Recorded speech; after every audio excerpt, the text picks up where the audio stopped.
I'm Maggie. I'm a licensed clinical psychotherapist with degrees in psychology, theology, and marriage and family therapy, a national certification in dialectical behavioral therapy, and a national certification in integrative mental health. In this video, I'm not looking to diagnose anyone. I'm only willing to offer insight into situations like these.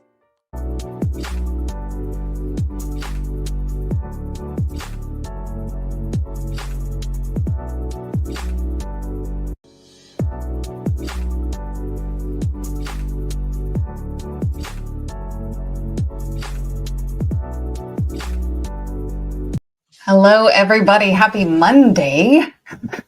Not my usual Sunday, but happy Monday. This one's been a long time in coming. We've had to put it off a few times. We apologize for that. But we are here tonight to continue the discussion of the MAGA Dems. As much as the Democrat Party wants to complain about it, there's a whole lot of them that act like it.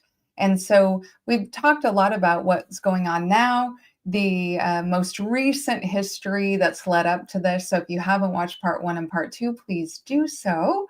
Tonight, our part 3 is actually going a little bit farther back and adding a lot more to the history so people can really see and have a really good foundation in how we came to this. My guest tonight is going to be Adrian Hicks, who I enjoy having on so much. But before I bring him up, let me say hi to some folks. Auntie is here first. Nina says hi with the peace sign. Inspirational Truth is second. Thank you for being here. Chef Mike is here. Hey, Chef Mike.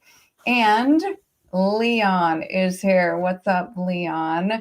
So this is the best live tribe on YouTube. It's not everybody. So if you're watching from the clouds, please feel free to say hello. You will be welcomed as long as you're appropriate. And shout out to the replay gang. So let me bring Adrian up.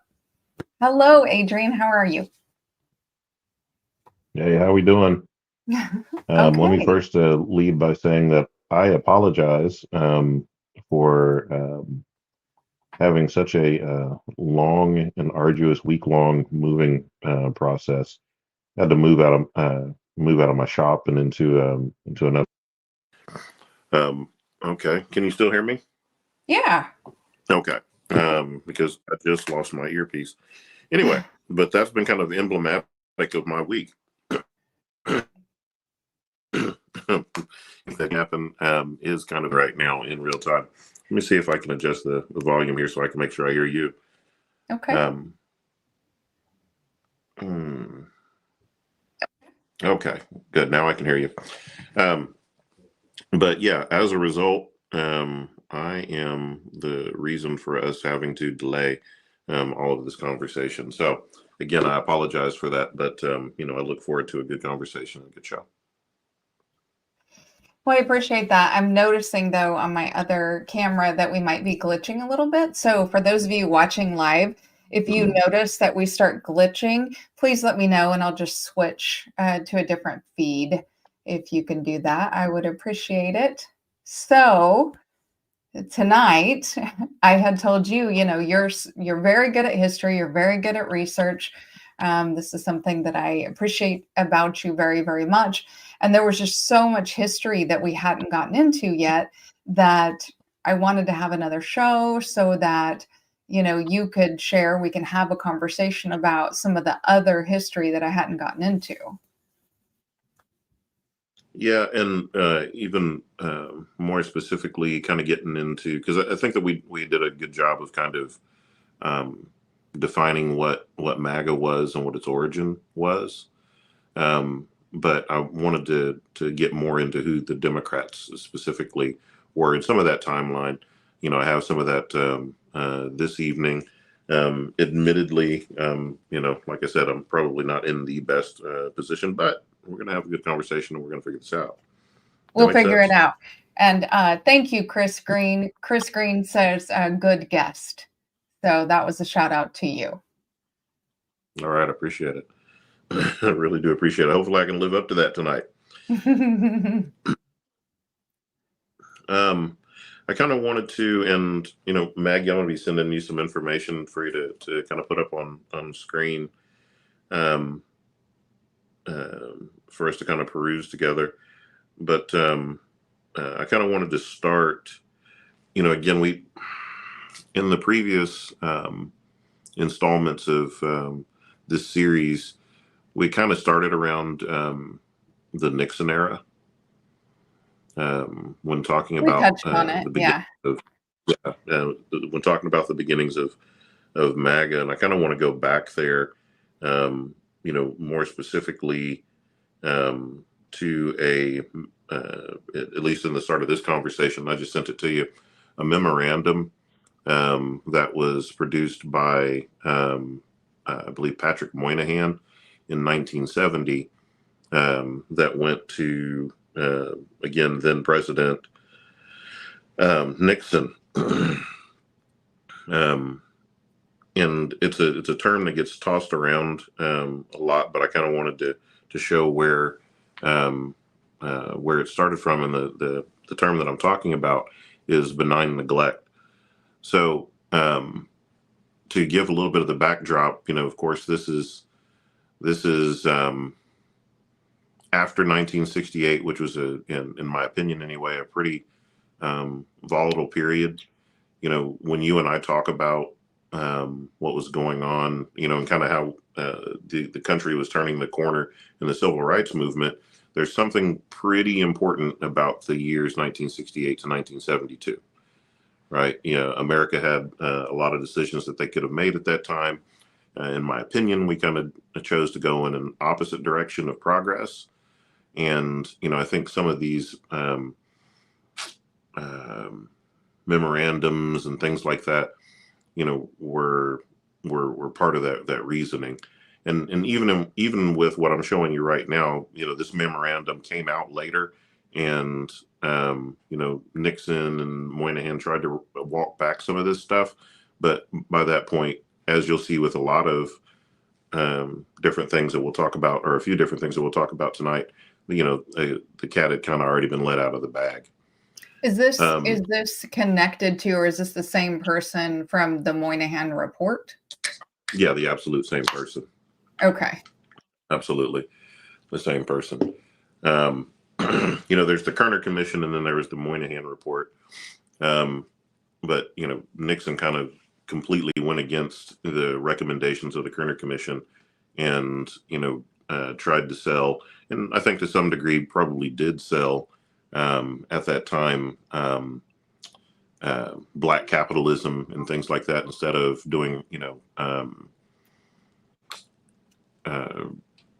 reparatory type measures that could have made for a better society in general.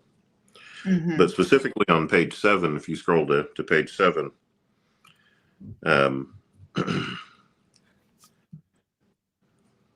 see here, it says, the time may have come when the issue of race could benefit from a period of, quote, benign neglect. The subject has been too much talked about. Again, that in itself is an interesting quote, that, the subject of race has been too much talked about in a country. It's kind of similar to what's going on now, where people are like, well, if you just quit bringing it up, well, if you just quit talking about it, racism will go away. If you just quit, right, pointing things out. Right. No fixes. Again, remember, this is Moynihan talking to Nixon, and Nixon had decided to go the opposite direction of the Kerner Commission. Mm-hmm. Right. But all of a sudden, race has been too much talked about. If we just, like you just mentioned, if we just stop talking about it, it'll go away. Says the forum has been too much taken over to hysterics, paranoids, and boodlers on all sides. What a fun word. Yeah, boodlers. I don't even know what that means. It doesn't sound good. I hope I'm not a boodler. I don't know. I now, so somebody with a wrench, it's like there's few people. Can you look up what a boodler means and put it in the chat? Thank you. We got to know. I'm afraid of what boodler may mean, and I'm afraid if I am one.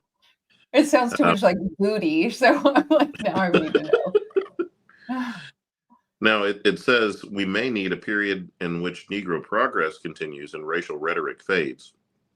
So again, in keeping in my opinion anyway, keeping in line with this whole idea of black capitalism as a means of fixing what ails the country, and obviously now we can look back and see, yeah, it didn't work. The administration can help bring this about by paying close attention to such progress as we are doing, while seeking to avoid situations in which extremists of either race are given opportunities for martyrdom, heroics, histrionics, or whatever. And it's interesting to me, just as a sidebar, Maggie, that he says of either race. So that Yeah, tells you said me that that. up top too, Hmm. on all So, sides. well, that tells me when he says of either race, because it sounds like either or, like two races. Right, it's So that black or white. the black or white. So that means that a lot of the other buffer groups and things like that that have come along since weren't even a factor. Their numbers are probably too small, or they just weren't as involved in this Mhm. process to I think even just not as involved based on that next sentence that, right, much smaller numbers and or when it comes to Native American Indians, not involved, not even allowed to be involved. right. And to your point there, greater attention to Indians, Mexican Americans, and Puerto Ricans would be useful. So just kind of shove this to the side. Let's pay attention to these folks over here. They're a lot less volatile. I'm going to interrupt 1 second. Hey, Right. AV Media, thank you for joining us. And Stacy comes in clutch. She says, a boodler is someone involved in bribery, grift, or corruption, often a politician or public official who sells influence or votes for money. All right, Okay. so our current president is a boodler. Do you guys know that he's been selling the Trump phone, which nobody has gotten delivery of. He's been selling Trump coins, which people aren't getting, Trump watches. I mean, he's making billions on selling these things while he's in office. And the most recent thing is a Medal of Peace, and it is being sold for donations. So he's given out the Medal of Peace to a couple different people, JD Vance, and I can't remember the other two people, Christy Nome maybe. And so now he's offering it like if you donate a certain amount of money, you get the Medal of Peace from President Trump. Oh So my God. that sounds like a grift to me. Oh my God.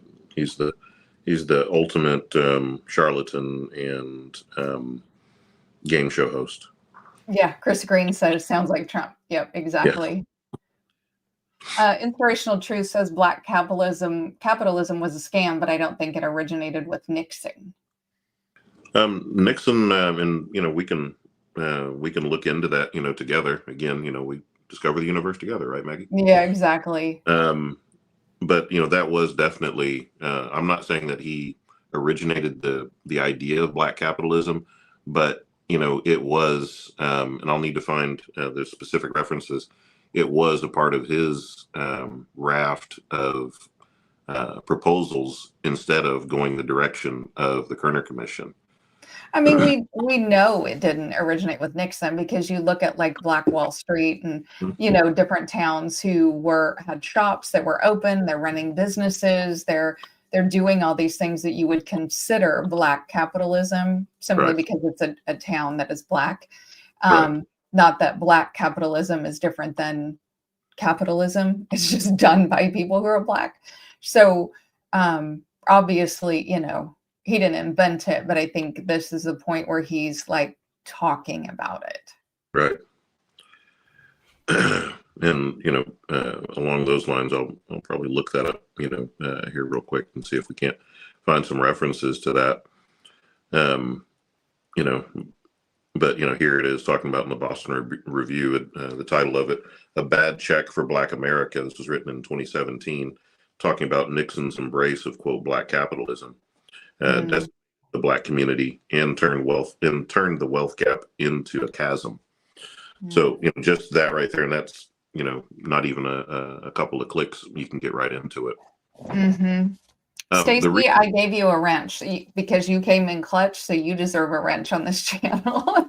So now, folks in the chat, I want you to now put a pin in this moment as the demise of Maggie's channel by giving Stacey. You stop giving Stacey a hard time. We will gang up against you. Trust and believe. We've done it before. You don't know Stacey like I know Stacey. This is the Maggie's channel. It's been good, y'all. It's been a good time. Stacey's got my back. We will now discover the universe never because of no. The second thing that I sent to you, Maggie, is an article from The Hill talking about a leaked memo Dems told to lead from behind with Black Lives Matter. And this was from a memo, I believe, from the DCCC. And the reason why I sent it to you is to showcase how what started off, as a Republican-led initiative of benign neglect, is being paralleled even by the Democrats, in more modern times. Mm. Okay, specifically, talking about be a partner and lead from behind. One of the things that I don't do a great job of remembering things word for word, but it says limit the number of Black Lives Matter activists at public events and promise no support for, quote, concrete policy positions. So basically just show up, nod your head, listen to them, make no promise. Mm-hmm. I mean, we kind of had that here, in our city when Black Lives Matter protests were going on. Yes, a lot of cities, dovetailed directly into violence. Mm-hmm. And, our city did something different and they got national recognition for it. Yeah. However, all they did was show up to the barbecue. Showed up to the barbecue. Like the police just showed up to the barbecue and then everybody did the electric slide and they got national recognition for it, but literally nothing changed. It's like more performative things. Like, yes, we are happy that it didn't devolve into violence. Obviously, we're very happy about that, but it didn't do anything. And in fact, a few years ago, I ended up having a little bit of back and forth with one of the organizers of that event, or whatever you want to call it, because he was pretty upset, with me at the fact that I was like, what did it do? It didn't do anything. What? Okay.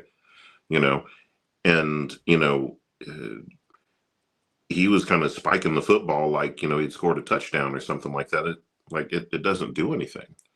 But we see that as doing the work. I mean, I can go out and grill up hamburgers. That's okay. And I can do the slide, but I don't think that it does anything to forward, any type of collective uplift. More recently, we saw it with the, and I don't think anybody outside of you and I, Maggie, are going to understand when I talk about Cedric Lofton, the 17-year-old. Yeah, you'll have to explain what that is. Just loosely, there was a 17-year-old young man who was, he was killed while in custody by what was the outfit, Maggie? I think it was juvenile detention facility. Yeah, and there's even video of it. He was basically fully restrained. In restraint gear. He wasn't. It wasn't even that people were restraining him. He was in crossbody restraint gear. Yeah, what they used to call that, a straitjacket? Yeah. Basically. Well, they call it restraint gear, but it's a straitjacket. Yeah. Yeah.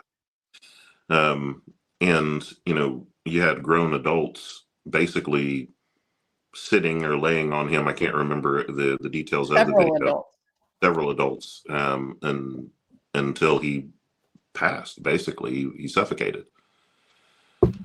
And I know some individuals involved with that whole process from the community standpoint, and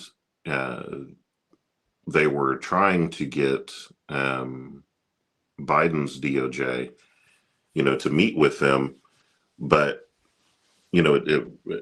they only wanted so many people at the meeting, just a few, and again, no promises were made, nothing happens, and it just falls right in line with what it's talking about in this article about,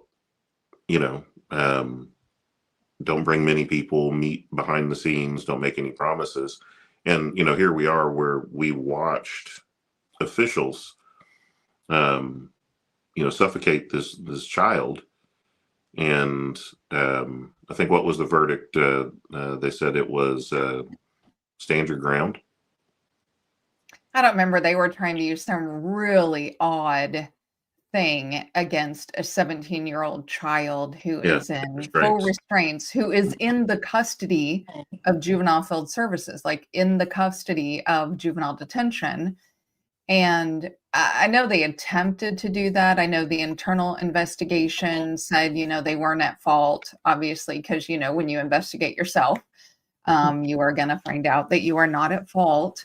Right. And then they put together, that work group that had, some community members. They also included like mental health, because part of what was going on was that he was kind of, this is not a scientific or psychological term, but he was having a little bit of a breakdown. Right. He was having, there was emotional issues that were going on. Like he Mhm. should have been afforded treatment, Right. not a straitjacket and people laying on him. Right. Um, and so I know when they put together the work group, they included mental health. And I think they also, juvenile detention changed up some stuff for how they're allowed to restrain. I think they don't even use the gear anymore. Because even in like the adult jails, they have a chair. It's a chair that's bolted to the wall that they can strap people in. And it is not as breathing prohibitive as what was being used in the juvenile detention center. It's just a shame. And I didn't want to get too far into the weeds on the specifics, I guess, of that. So I apologize for leading us down that path. But you know, specifically, what I wanted to highlight is how the idea of benign neglect still exists today, and the the process is the same. Perhaps I wouldn't even say that the players have changed necessarily, but you'll see that the players are on both sides of the political spectrum. The result is the same. You get ignored, right? And so this whole idea of MAGA Dems, if we're going to pause for a second to kind of go back to the beginning, what we're not suggesting is that these are red hat wearing individuals, but you know, um, if you do the same thing as MAGA, you might as well be MAGA. It doesn't matter what Yeah. political affiliation that you say that you have. If you do things that advance the MAGA goals, then you're MAGA, Mhm. And Vincent is exactly right. Thanks for being here, Vincent. He brings up Schadenfreude, which, I've talked about before, that you enjoy the pain of others. You Yeah, enjoy the misery of others. And it's definitely Schadenfreude. yeah. Just a moment here, Maggie. Probably one of the biggest areas where we've seen the idea of MAGA Dems, and just in private conversations, how much I really don't give. Well, let's put it this way: I really don't like Joe Biden much. Um, That's a nice he's way to say that. that's I'm being nice. He's probably the biggest example, in my opinion, of what we would consider a MAGA Dem, and most in the chat, are probably already aware of why that is. With all of his signing of crime bills and things like that. I have a fairly lengthy clip that I wanted us to look at, if you didn't mind, Max. Sure. Did you send it? I'm about to. Okay. The first one that I'm going to send to you is Hillary Clinton's language on the crime bill. I just sent it your way. A little bit of the backdrop. After the civil rights period of time in the 60s, in my opinion, the Democrats kind of went to a all-inclusive big tent party.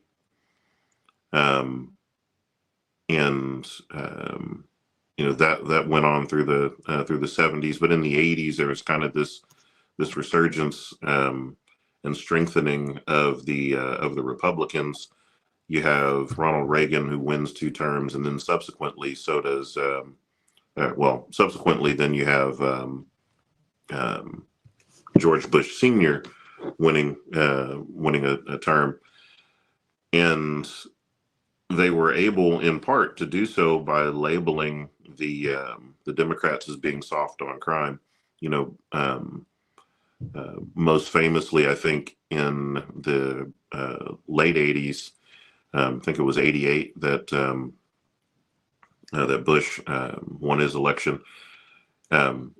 He beat Michael Dukakis in part by what was later labeled the Willie Horton incident.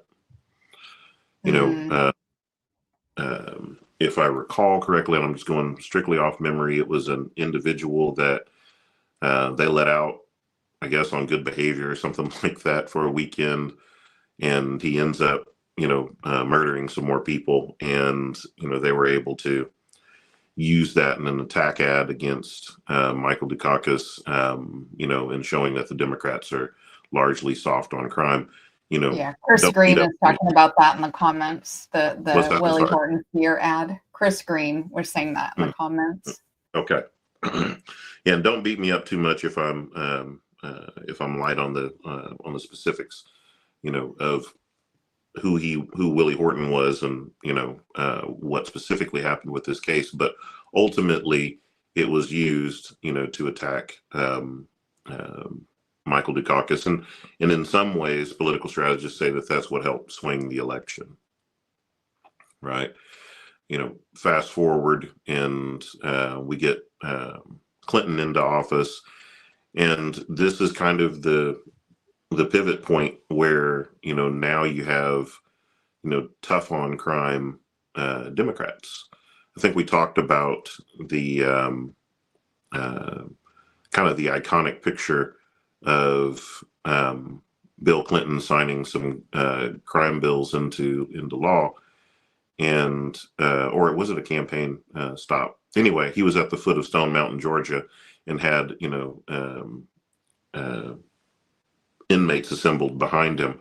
And again, you talk about dog whistles. Stone Mountain, Georgia is like the seat of the Ku Klux Klan, and here you are in the South, and you're signing crime bills or whatever into law, and you have all these black inmates behind you. And you and I had talked about how that picture was very reminiscent of pictures of plantation owners with their enslaved and trafficked people lined up behind them. Mm-hmm. It was very reminiscent of that. In fact, I want to try to find that image. Do you want me to pull up the Hillary Clinton video?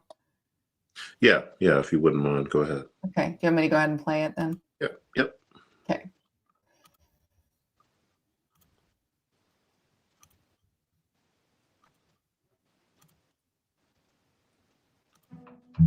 They are not just gangs of kids anymore. They are often the kinds of kids that are called super predators. No conscience, no empathy.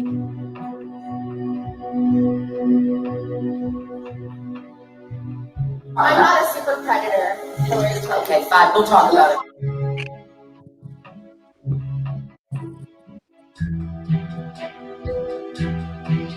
A super predator is a young juvenile criminal who is so impulsive, so remorseless, that he can kill, rape, maim without giving it a second thought.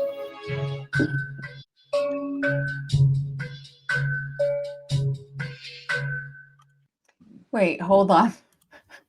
Because his definition of a super predator, besides saying juvenile, literally sounds like white supremacy. Yeah. Kill, maim, and rape without a second thought. Right, and think about that. And think about that. America is trafficked in that type of rhetoric for decades. Maybe 100, maybe 150 years, probably, if we want to talk about all the rhetoric post-slavery, right? Because before then, Black people were in your house, right? So you weren't concerned about them, raping, killing, and destroying, et cetera, et cetera. You have control over people. What's to be concerned about? Right. But if I want to retake control, I'm going to say that you shouldn't be free and out on the street because I need to have control of you, and this is why. Right, and even think about Charlie Kirk before he was shot. He would traffic in the rhetoric talking about roving bands of Black people prowling, looking to hurt white folks. This is constantly used, but here we are, the big tent party, which in which at the time, and even still today, most Black people cast their votes behind this party. This party is using the same rhetoric, in order to chase down Southern whites to get votes. That's, and I sent you that picture from Stone Mountain. Okay. So you think about the rhetoric that you just heard, plus images like what you'll see here in just a moment. They were sending all kinds of dog whistles, to Southerners. Again, Stone Mountain, Georgia, the seat of the Ku Klux Klan. I'm not sure how to share a photo, so give me 1 second. Okay. It'll take me just a second. Please continue talking about the Clintons, and I'll be. Well, ultimately, Bill ended up. I mean, this was such a bad look, in terms of history. Ultimately, looking back, that Bill Clinton had to apologize for that, and I'm sure that a lot of you in the chat know that already. But I think that with a lot of people in the Black community, present company included, that torched any notion that that I would support Hillary Clinton. Did I support Trump? No. I think I voted down ballot that year, but that's immaterial. It just it left a bad taste in my mouth, and forever will, because you saw Democrats willing to trade in the same type of rhetoric as Republicans. There you go. Look it, I did it. Now, again, Maggie, I mean, take a look at that image.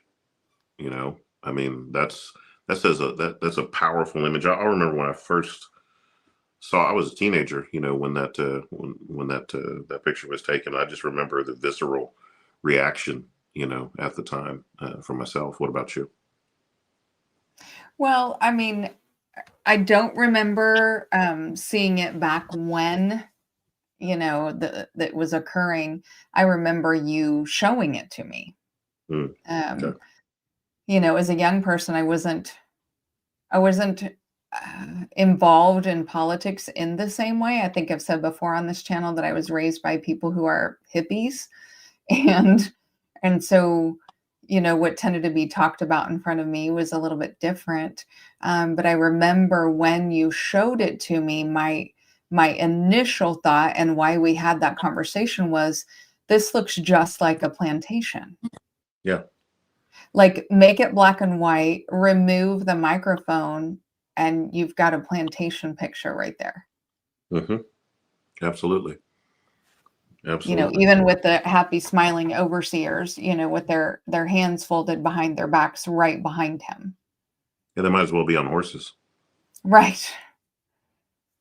They might as well be on horses. But this was the rhetoric at the time. Probably the most damning speech. Because again, we haven't yet talked about Biden near as much, and I don't know if it's too much, but this is actually a YouTube video that's 12 minutes, but I think it's important because these days everybody argues about what's taken out of context.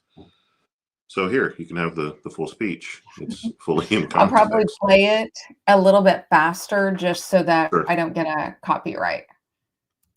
So let me get that pulled up. Okay. But this is your man Biden. I think this was 94, somewhere around there. basically being kind of boastful of all the crime bills that he had done. Again, he was also responsible for crack versus cocaine sentencing disparities in the 80s. But I don't want to. I was going to say something else, but he kind of goes into it. And I wanted us to kind of talk about it, and maybe even the folks in the chat kind of chime in. What they think about a couple of key pieces of what he says in this speech. Okay, just let me know if and when you want me to pause it. Okay. Okay. Minimum mandatory sentencing provisions, if we can put more police officers on the streets, if we can build more courts, have more prosecutors, if we will commit ourselves to be as outraged about crime as the people who are victims are outraged, I believe we're going to begin to turn the tide, and I believe this bill is going to be an important part of it. I yield the floor. Senator's time has expired. Senator from Delaware. Madam President, I yield myself 3 minutes. Madam President, it's been a real pleasure to work with my friend from Texas. We most times are on opposite sides of issues. This time we're on the same side.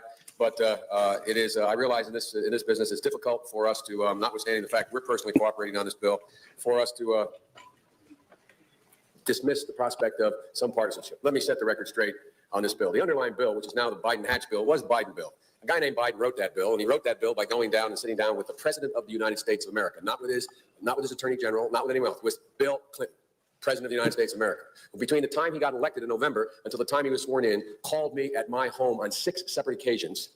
And he unfortunately doesn't need a lot of sleep. Sometimes literally, and I say this on the record, as late as 11:30 at night, to discuss why I wasn't moving quicker on the Biden crime bill from before. I sat with him, not with his attorney general. He wanted 100,000 policemen. He does not view this as a social issue as opposed to trying to bring peace and security to the streets. As governor of the state of Arkansas, he presided over, as governor, the execution of individuals within the state and the death penalty. He supports the death penalty. He is the fellow who insisted that I bump this up from initially. So when I said, where are we going to get the money? He said, well, all I know is I want 100,000 cops. I made that commitment. He had endorsed the Biden crime bill as a candidate when he ran. He is the one who talks about the need for stiffer penalties. So notwithstanding the fact, some of the old Democrats and former presidents who were Democrats before Carter, I suspect, I don't know who we're talking about here, but in the old days, it is true. When Richard Nixon was running for president, Richard Nixon used to talk about law and order, and the Democratic response was law and order with justice, whatever either one of those meant. I never knew. I was running then in 1972. I didn't think Richard Nixon knew what it meant. And I didn't think the opposition knew what it meant. This president is very, very. So you see that right there. He references Richard Nixon. Right. Right. I noticed that. And then he was like law and order with justice, whatever that means. Right. So, I mean, they're both the law and order people.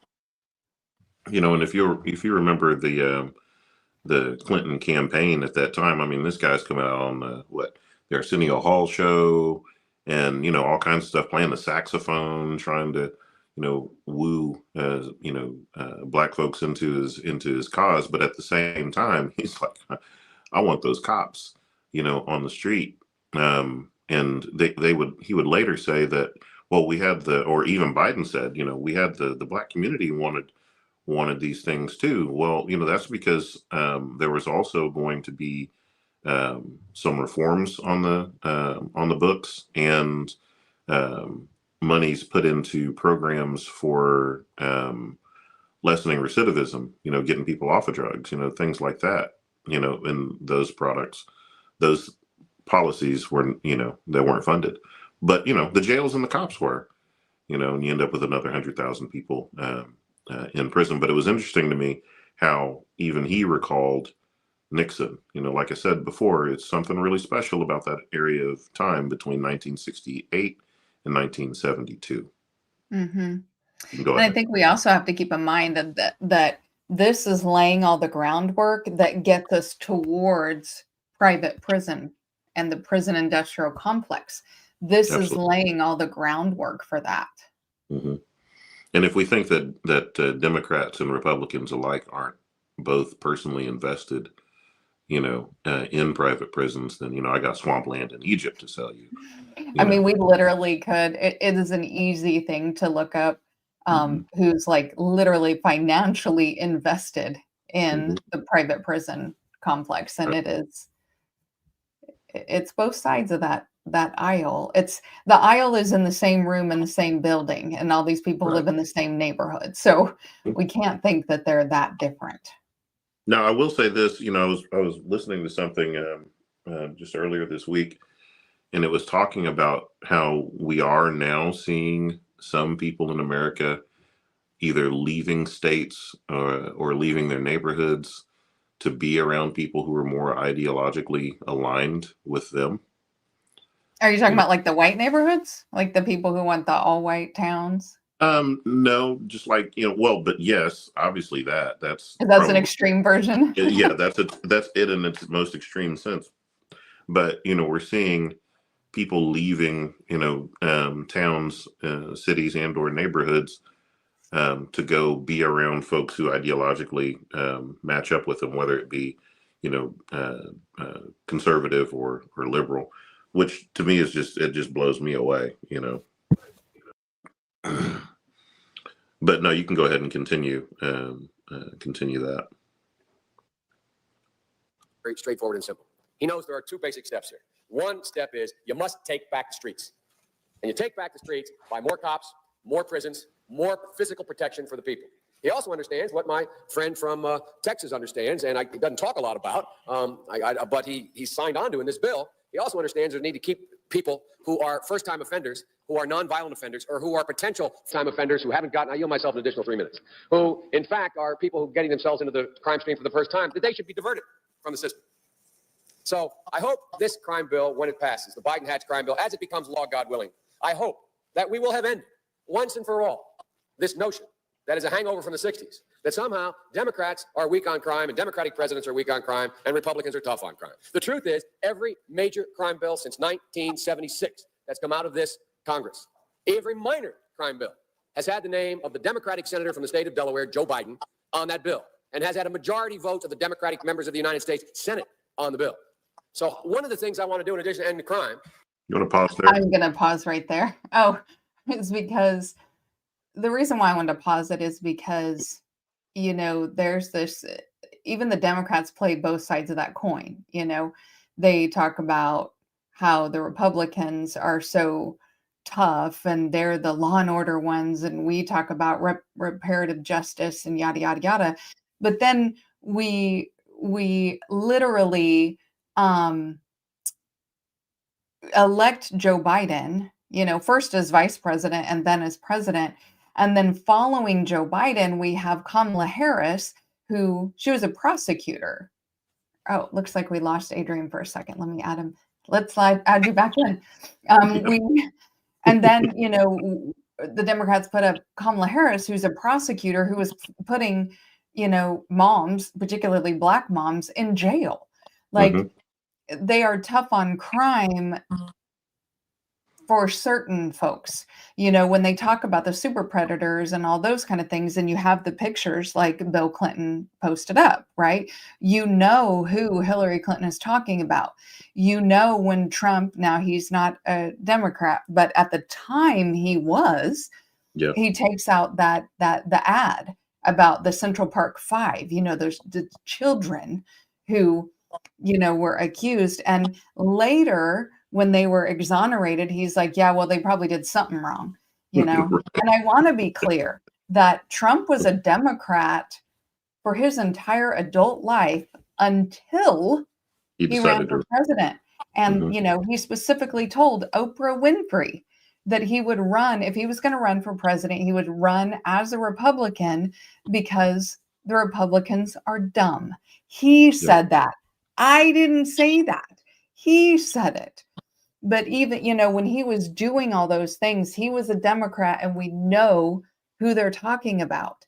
So it's sort of like Democrats are the covert form of the overt Republicans. Right. Yeah, they're the guys with the smiley faces. Oh, AB Media says, yeah, it was Democrats who convicted those boys too. So what is it, this is making me think of, and you told me about this, how the United States has lost millions or billions or even trillions, I can't remember the figure, but of dollars simply through racism, like financially. I'm sorry? It was a Citigroup report that I think came out like in 2013 or something like that. that up to that point, between 2000 and 2013, the United States economy had lost 16 trillion in GDP because of its adherence to racism. So we're So as willing to much go. as the robber Yeah. barons love money, as much as these capitalists and millionaires and billionaires, and we're soon to have a trillionaire, love money, they hate Black people more. Like they're willing to lose money out of hatred that has no cause. Right. And in this clip here, he details the reason why all of this stuff was important is so that Democrats wouldn't be seen as soft on crime, and at that time, utilizing their most vulnerable population in the United States as a political football. Mm-hmm. Continue when you're ready. Okay, going now. Is in the political carnage that goes on when we talk about crime. Crime is not Democrat or Republican. Making the streets safe is not a Democratic or Republican issue. This is one of those issues I hope this passage of this bill will be taken out of the gridlock category and moved into an emerging consensus. And the consensus is as follows, and I will cease when I finish this statement. The consensus is A, we must take back the streets.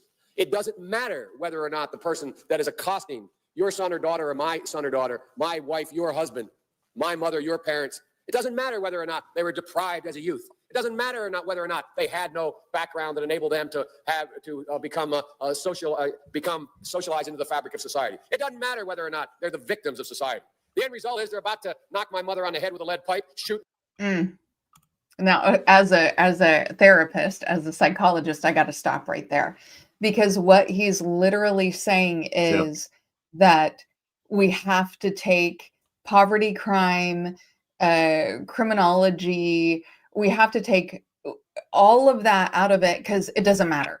Like everything that the country caused people to be and behave like, and all the trauma and everything. Now, I am not excusing somebody from hitting somebody on the head with a lead pipe. Do not think that I'm saying that.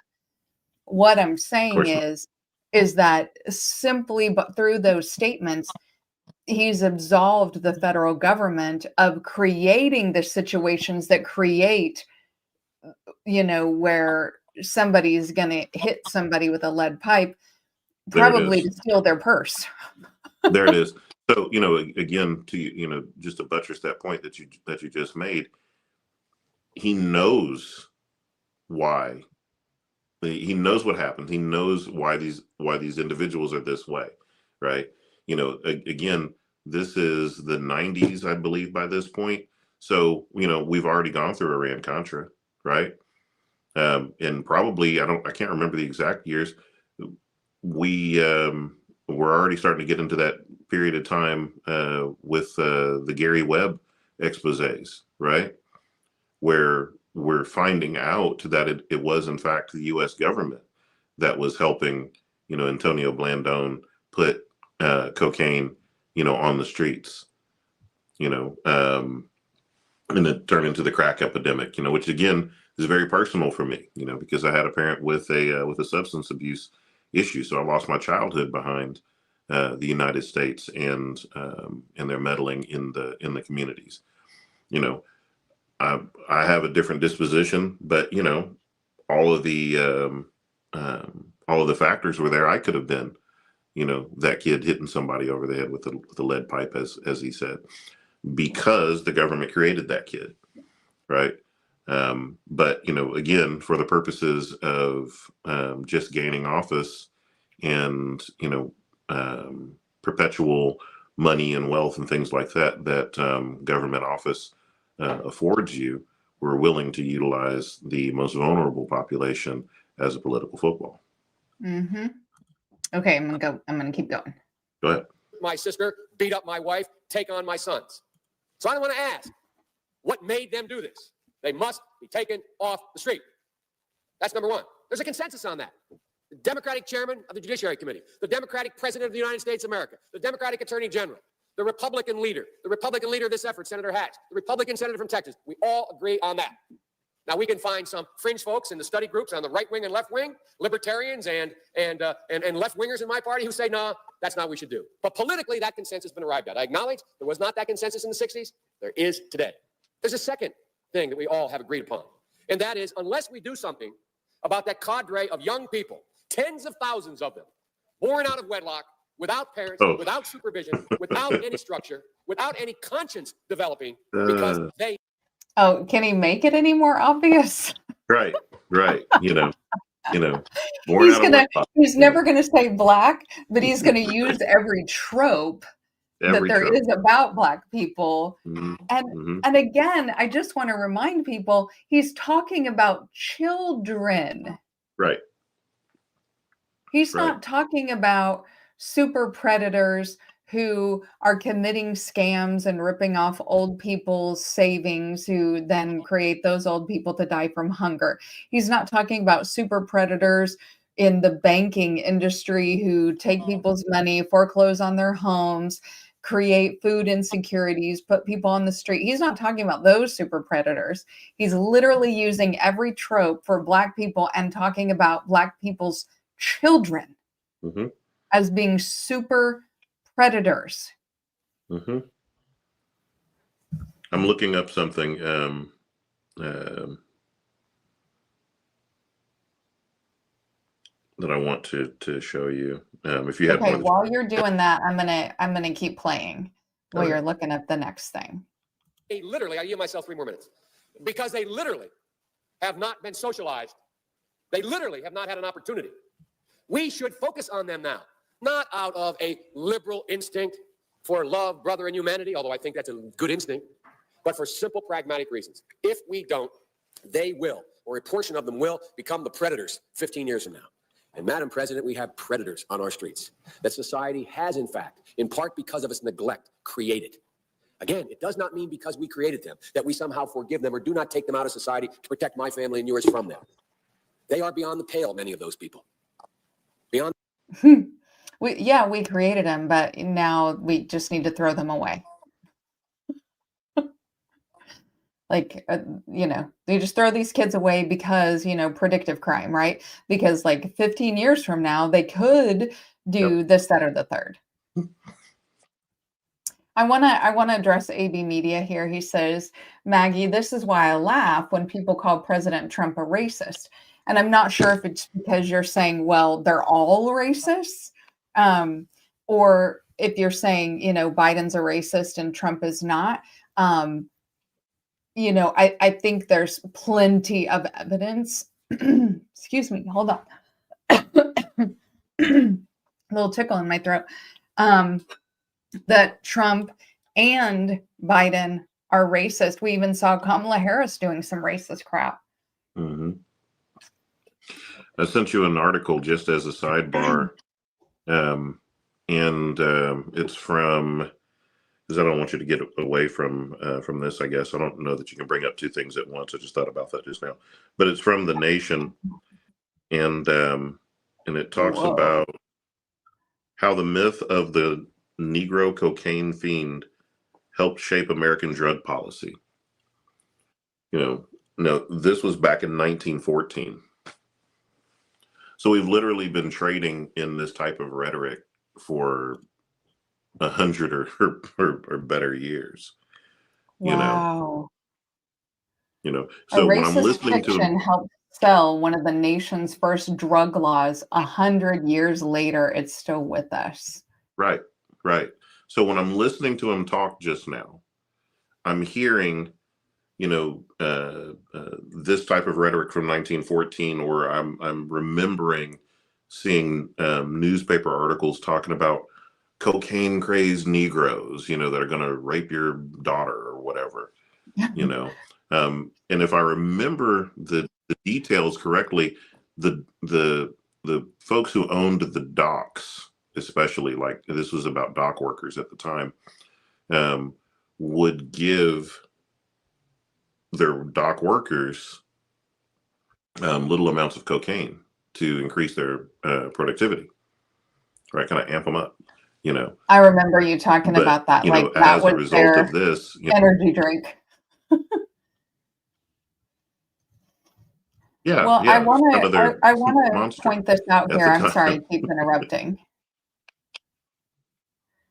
I wanted to point this out here that the author of that 1914 piece is a physician, and there's a word in here that I'm not going to say, but we do see it in quotes. You can read along.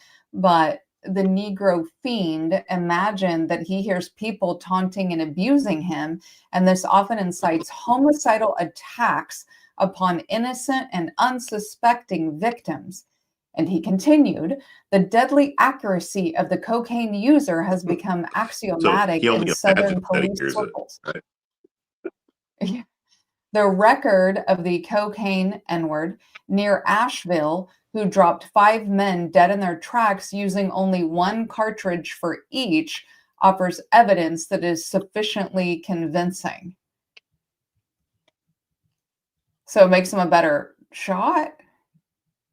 Yeah, because he imagined that he was being taunted at 14. Imagined it. It's Yeah. all in it's all in your mind. Yeah, don't say that too loud. Right. Because Asheville is what, North Carolina, if I'm not mistaken?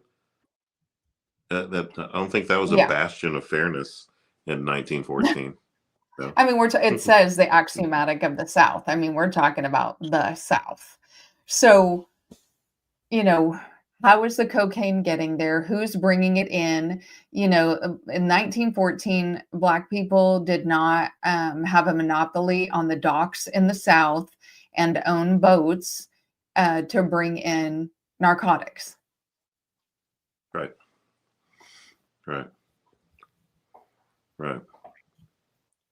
But I think that I don't know that we even really need to go further with Joe Biden. You kind of got to the point. I mean, we can, if we want to finish that out.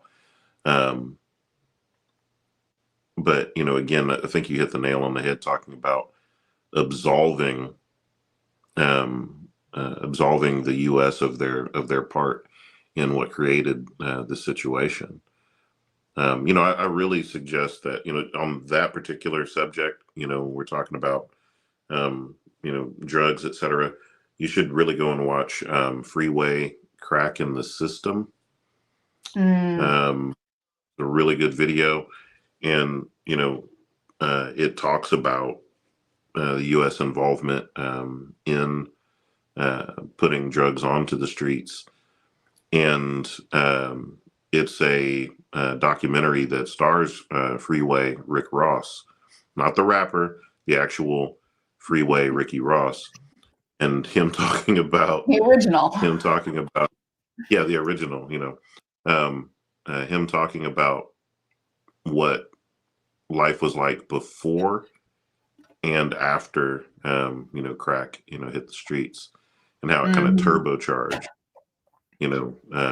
what was to later happen. So I just do have to mention Leon. Leon's making a song here. Oh, is he? Yes. I'm not going to sing it because I'm positive that it's supposed to be to a specific tune, and I don't know what it is. So, Leon, you're going to have to let us know. And AB is agreeing, yeah, there's racism in the Republican side, plenty. So, all right, let's finish this one out here.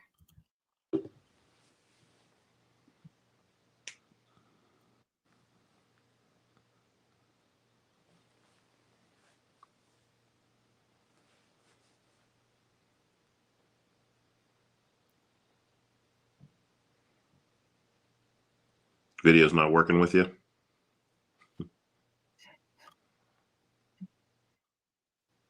Well, again, I'm is it not playing? Oh, I'm sorry. Yeah, it removed itself. No. Let me go back. Did it really? Because I'm over here listening to it going, yeah, that's terrible. All right, I'm like, why is her head nodding? What's she doing? Man, can you believe he said that? All right, let me back it up a little bit for the little bit that I was listening and nobody else could hear it. This neglect created. Again, it does not mean because we created them that we somehow forgive them or do not take them out of society to protect my family and yours from them. They are beyond the pale, many of those people. Beyond the pale.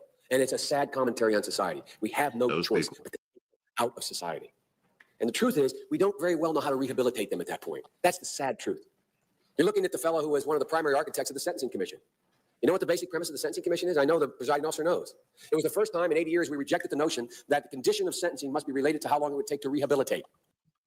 And this is where we went from prison, incarceration, detention was supposed to be rehabilitative. We were supposed to be working on while somebody was incarcerated, detained, there was a difference between a life sentence, which was removing somebody from society because they could not, the determination was made, they could not participate in society, right? So you're talking serial killers, things like that, right? But we don't even have really a life sentence for child sex predators. There's a mandatory 25, but we don't have life sentences for that. But that's a whole side note. But detention, incarceration, imprisonment was supposed to be about rehabilitation. They were supposed to be working on what would rehabilitate this person. Supposed to be. But this always goes back to the 13th Amendment. Even the rehabilitation was a bit performative because the 13th Amendment allows people to utilize the imprisoned as slave labor. That's the law. You can utilize imprisoned people as slave labor. And so that was the secret part. That was the real reason, right? The rehabilitative, it was, okay, we'll do that too.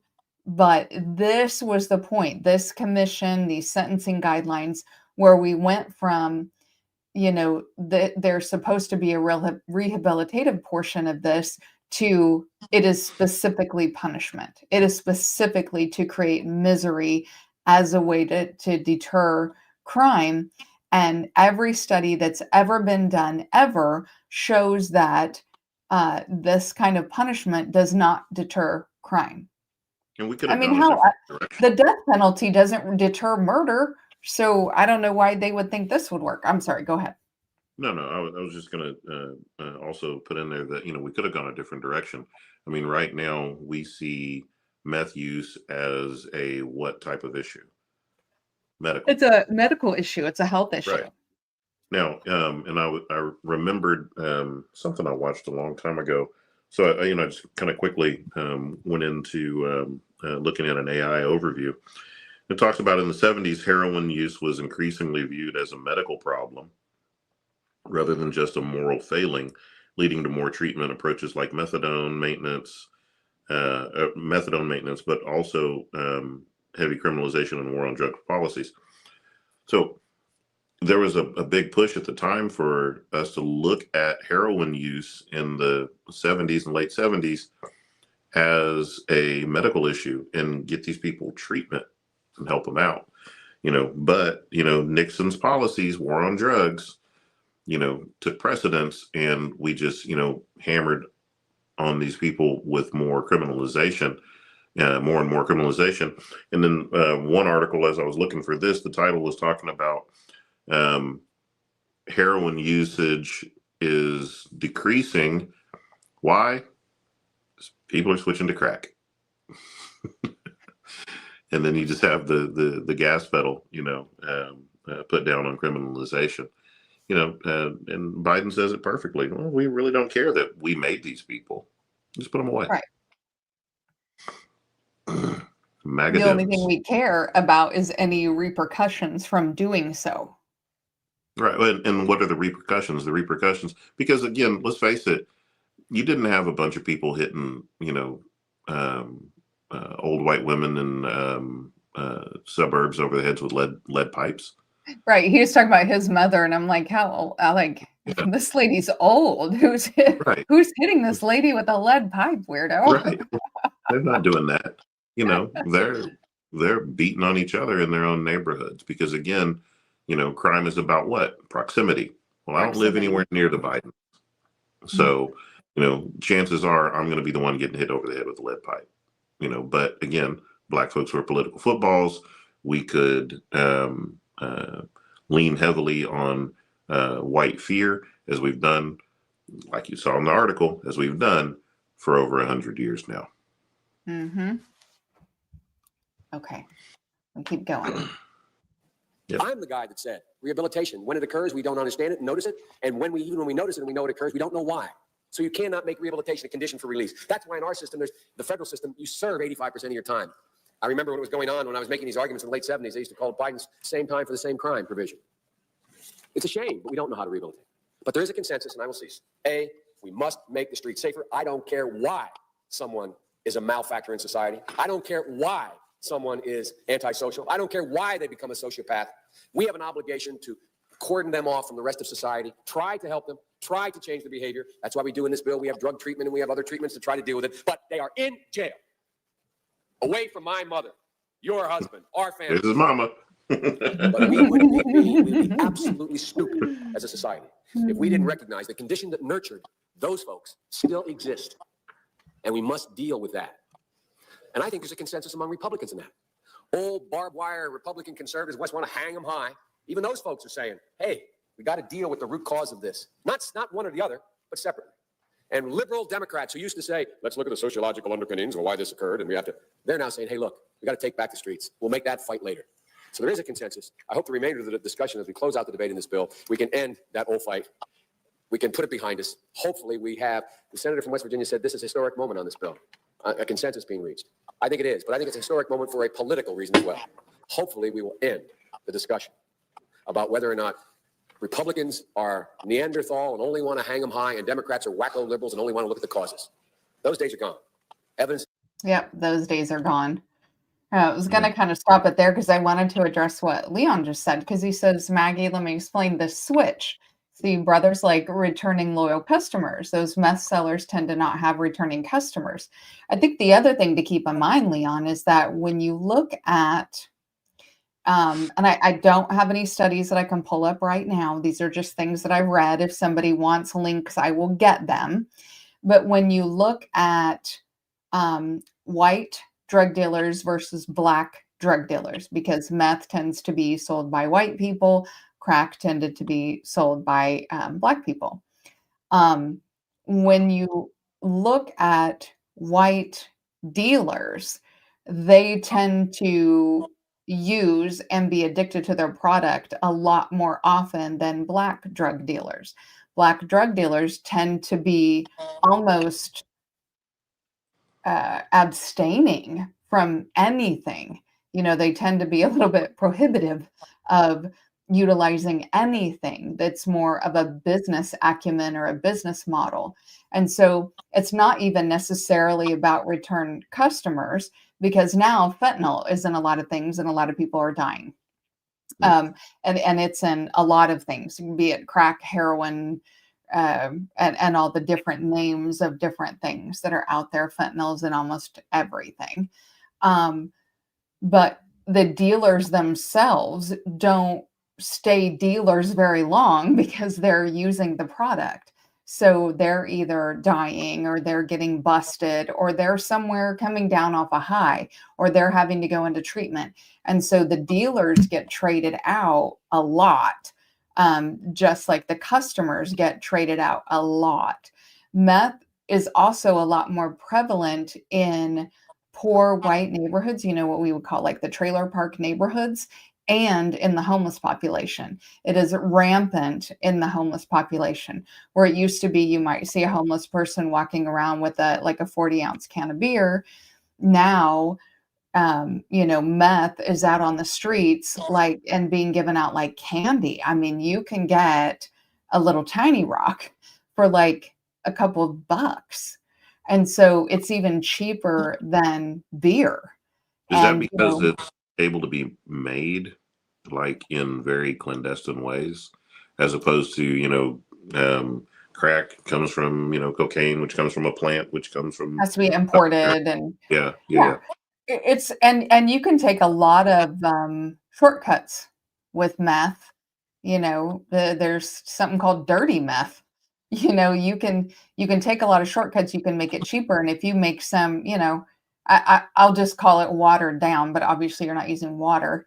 But you use watered down versions, or a little of this and a little of that. Who cares? You're selling it for a couple bucks a rock. Who gives a crap? To homeless people who, if they die, whatever. Right. So but if you make a bunch of it, and it costs you $5-6 to make several trays of it, and then you sell each tiny rock for a couple bucks, you're still turning a huge profit. Yeah. So that was our wonderful, almost 30 years later to become president, Joe Biden. And when he was pushing all of these sentencing disparities in the 80s, he was seen as being to the right of Ronald Reagan. Yeah. 80s, right?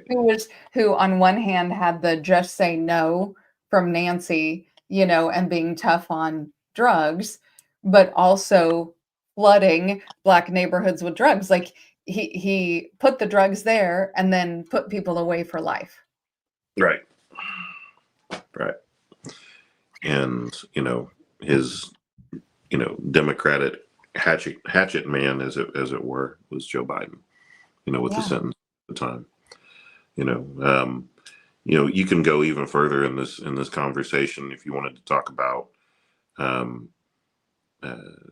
like President Obama, making Bush era tax cuts permanent. Again with Clinton, I think it was under Clinton that we started seeing welfare reforms and three strikes laws. In order to, again, all these things we're trying to chase. We're trying to chase Republican whites to try to flip them over to being Democrat by appeasing them and becoming more conservative. Mm-hmm.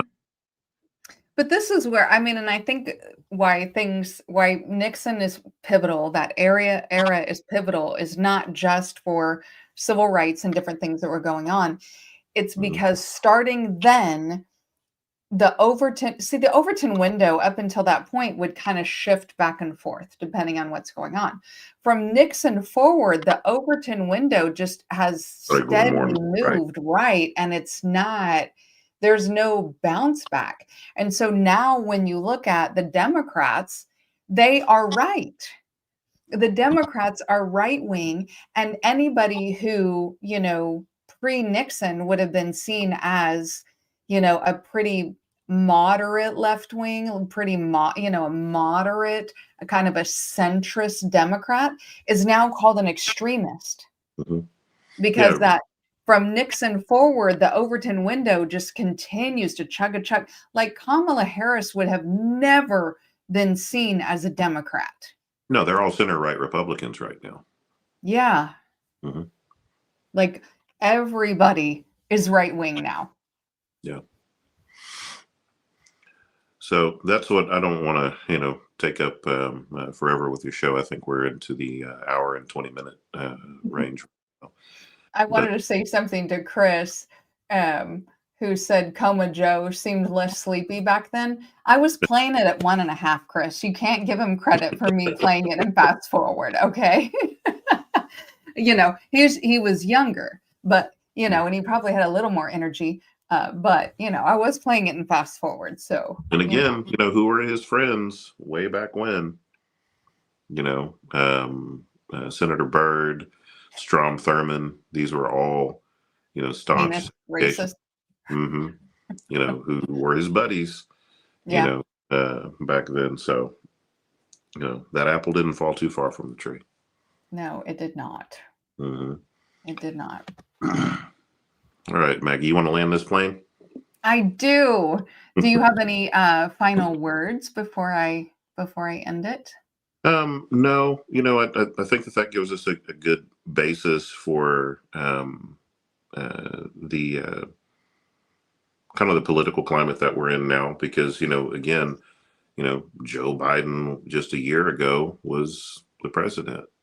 So we are removed from these players, and I'm assuming that Hillary Clinton has given up any aspirations on attaining office.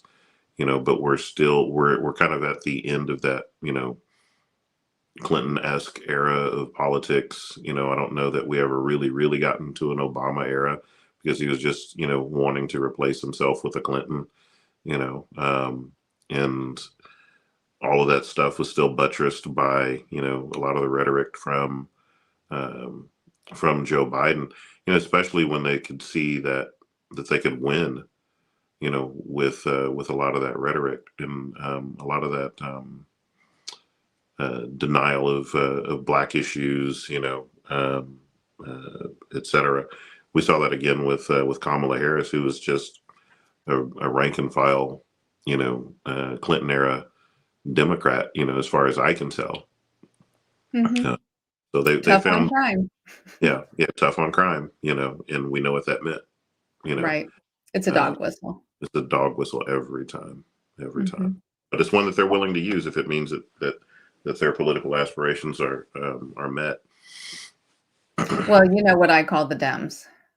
They're reckless hand wringers. Reckless hand wringers, yeah. Absolutely. They just pretend like they don't like it, and then whatever it is, and then support it on the backside. Just, oh God, I guess, that's so terrible. You should vote for us, or else the whole world's going to end. And then they get in office and don't do anything. So they are. And I think there was so much right wing that it made it confusing in the last election. Especially where it concerned the Gaza Strip issue. Israel and Gaza. I mean, you're going to get genocide either way. Right. So, who do you hope for? I don't know. Right. And not being genocidal was seen as extremist. Absolutely. Yeah. All right. Well, I appreciate you being here. And anti-Semitic, actually, which was. Yes. Yes.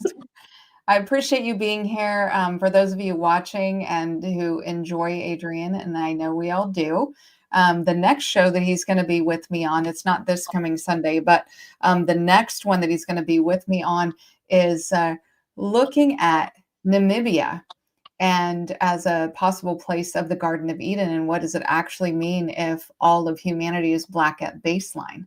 So, which is stuff I've gotten into before. So we're going to go on a little, not a political track. We're going to go a little bit different track, and that should be really fun. Adrian, I appreciate you being here so very much. This Wednesday, I'm going to continue with the Keys of Enoch. And if you can't be there for that one, next Sunday, I'm going to talk about the Dajjal system and the rise of the beast. And the Dajjal system has to do with Islam. So this is a belief that is in Islam, and it's kind of tied to the time of the beast, and it looks very similar to what's going on right now. So it'll be interesting to look at. So if I don't see you Wednesday, I hope to see you guys Sunday. And now I'm going to show you a picture of my dog. Please like the video if you haven't already. It really helps the algorithm to know what kind of things you like. Share where you think it's appropriate, especially to someone who you think needs to hear it. And last, don't forget to subscribe if you haven't already, especially if you want to break down complex concepts that make the esoteric not so teric, helping you on your journey to become your most authentic self. Let's uncover the universe together.